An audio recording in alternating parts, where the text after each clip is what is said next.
because we would certainly not mind calls with our tens, especially if it's by hands that we're either flipping with or dominating. And obviously we would like a call with our aces, and obviously when we had our ace king, we could have had the guy dominated if he had ace queen, and we didn't. We had to win a flip, and then we lost the flip, so yeah. Basically, there's lots of levels of luck, lots of different kinds of luck. We're not really having bad luck as far as getting pretty strong hands. We've gotten quite a few, but we are having very bad luck in the outcome of the hands, the outcomes of those very strong hands. Okay, 3,800 in the middle. We've talked about this guy. I'm going to cram this in the small blind, not over a full 3x, obviously. But if it had folded to me, I was cramming the 7-6 off. Huge increase to our stack. He's going to fold an inordinate amount of the time. You can see he's running 7-2 over 83 hands, so he's just a nit tard. Nit tight monkey on his BB. Okay. Conversely, on this hand, we have to get through 2 players, and our stack represents an extremely insignificant portion of this guy's stack. At the same time, there's 3,700 in the middle, so I would be very tempted to shove an extremely wide range if it folds to me. Luckily, it didn't fold to me, so I don't have to contemplate. And we're down to 164 players, and this guy just flats. That makes it, which is ridiculous. Huge blinds, opening, full 3x in OTB, cutoff, etc. LOL. This guy clearly has some kind of like non-ace king ace, like ace jack, or a flush draw. Yeah, that flat is just ridiculously terrible, obviously. Bad game, sir. Yeah, he was super nitty, and he lost that pot to this guy, so he was just getting frustrated, and yeah, he just decided to randomly spew off with king 10 suited after playing super tight for so long. Called full 3x out of position with king 10 suited with stack to pot ratio of 2, open, shoved, flush draw on ace XX. If he's going to play the king 10 suited, he should just get it in just reshove. And then, but even that he probably shouldn't do. Second time had ace queen diamonds.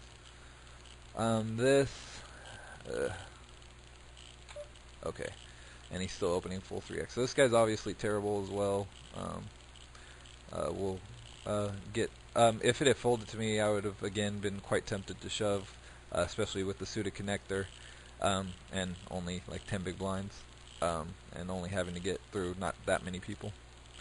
So we're down to 157 players, and we've made at least 157. Oh no, 138. This flat is asinine.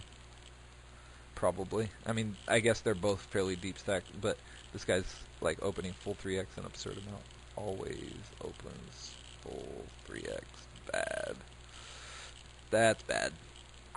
It's bad because if you're a good player, you're going to be opening if you're a good player who has a big stack, you're going to be opening a fairly wide range of hands. You're going to be opening a lot of pots to try to steal the blinds and put pressure on smaller stacks and such.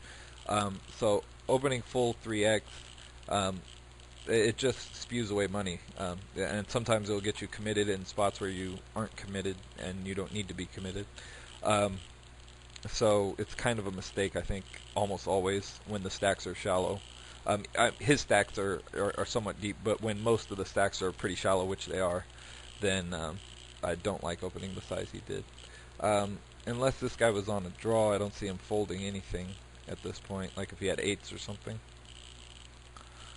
Like it looks like he probably has some kind of medium pair, and I can't imagine he would fold getting like 3-1 here, or 3.5-1, whatever. But it looks like he didn't have a pair. He had like ace high or something. Ace high diamonds, maybe. Alright, a hand we can shove. I might even shove this over Jordan's open. If Jack comes into a pot, I'm just going to puke fold, probably.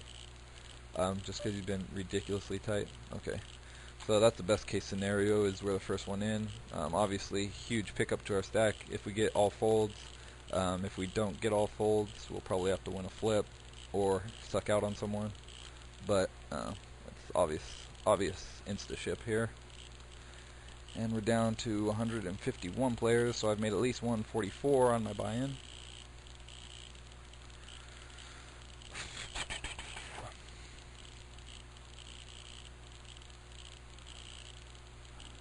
Normally I'm rooting for a worse pair to call, but I don't think very many worse pairs call.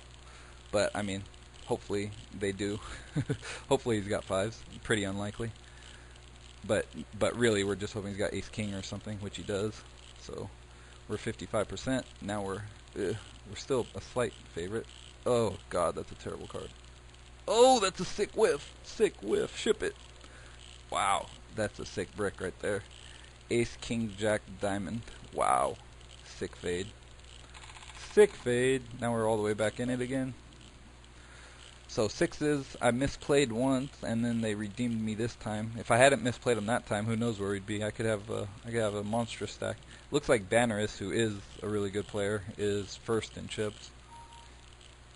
I always get jealous when I see really good players have like monstrous stacks, but I guess it's always a different player, a different really good player who has it, and and at times in the past that player has been me too. So, but I always look at it, I'm like, how do the good players always get monstrous chip stacks? But they don't really. There's like lots of good players, and only one of them has a monstrous chip stack right now, and all the other ones have either busted out or aren't playing or whatever. But it's just obviously the better players are more likely to build up a big chip stack than bad players. So that's obvious enough.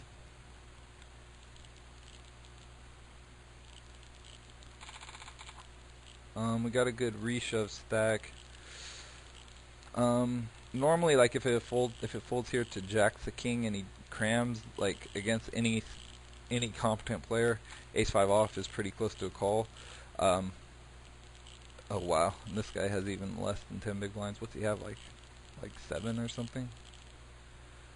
Oh lord. Ugh, gross. But I mean, he's been really tight too. I mean, he is extremely short, and we're getting a fairly decent price. But I think I need slightly better than ace 5 off even to call his fairly short shove. Need like ace 6 suited or ace 8 off, maybe ace 9 off. Ace 5 off, I don't think I can call with.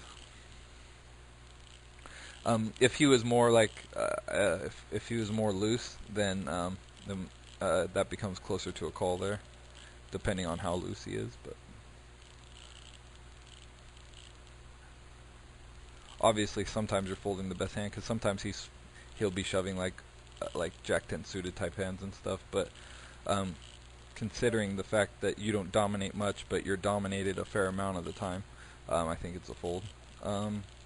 Here we can either raise fold or just fold.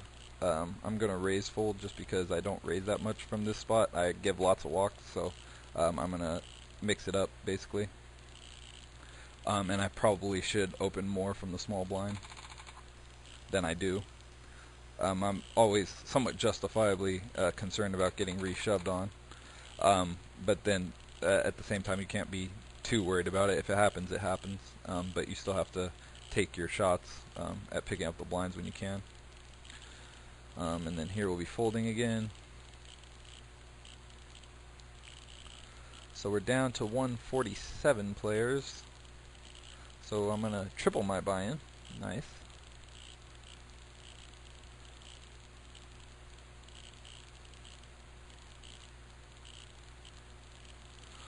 Triple my buy-in, baby. So so far this year, I've made 181,000 VPPs. That's like the PokerStars like point system or whatever, VPP. And so, and I've gotten various bonuses throughout the year. I think I've got about like 2K and what really amounts to like rake back through their like VIP bonus system or whatever.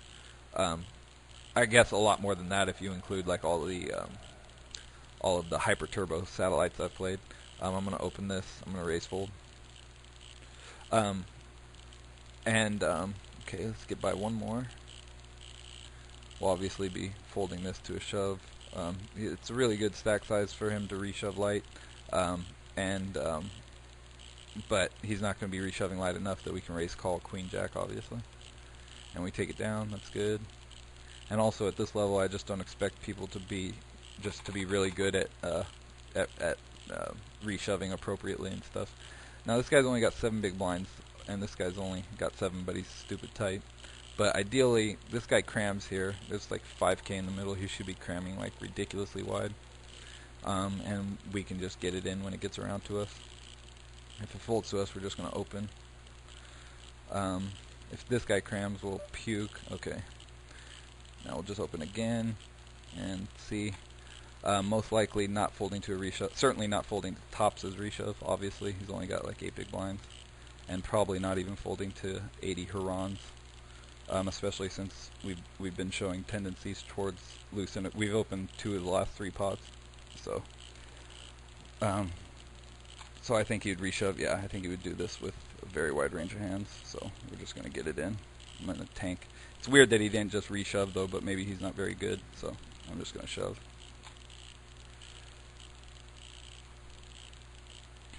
And yeah, he didn't snap call us, and he's getting 2-1. So this is why if you're gonna play the hand against me, you just reshove.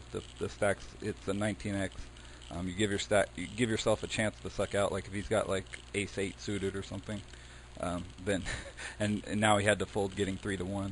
So yeah, I saw that coming. Yeah, so definitely don't get spooked when there's another aggressive player and you've been showing aggression. There's still a decent chance that he actually has a huge hand, but when it's 20 big blinds deep, sometimes you just have to go with it.